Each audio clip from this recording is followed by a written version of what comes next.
Hello everyone, I'm Arif Irfanullah, and in this brief clip, my main objective is to talk to you about your preparation for the CFA exam.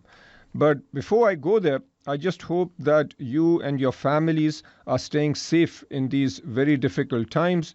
I also hope that this global lockdown has given you an opportunity to expand your intellectual and your spiritual horizons, and that you've also had a chance to spend more time with family and friends.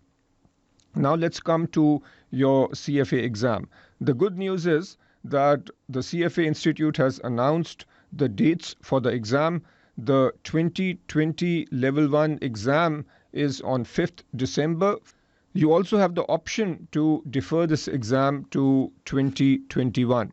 Now, this means that you need to make a decision. Should you take the exam in December 2020 or February 2021? My recommendation is that unless there is a good reason otherwise, you should take the exam in December.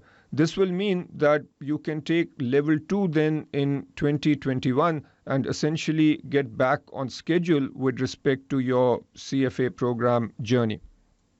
Now let's talk about some study advice. The first thing you need to do is update your schedule given your current situation. We have about 7 months left for the exam. This means that you can put together a pretty good study schedule which will help ensure that you will do well on the exam. Now, as you create your schedule, the first thing you should do is complete your remaining topics. So plan on doing that. And then you need to get into a revision and practice stage. In this stage, do all the curriculum examples and practice problems. So you might have done these before. I would suggest you do them again. Many candidates skip the curriculum examples and practice problems. If that's what you did, this is a good time now to actually do the examples and practice problems, because many of the questions you are likely to see on the actual exam will be closely related to the examples and the practice problems in the curriculum. So do the curriculum examples and practice problems. Also do the IFT question bank for each reading. And when you complete your revision of a particular topic, do the IFT topic exam.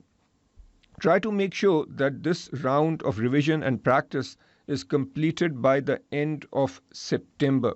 This will give you 2 months at the end. So you will have October and November for your final revision and practice. During these final 2 months, you can do the assessments that are on the CFA Institute website. You can do the IFT mock exams and the CFA Institute mock exams. My final point is that you should take your studies very seriously.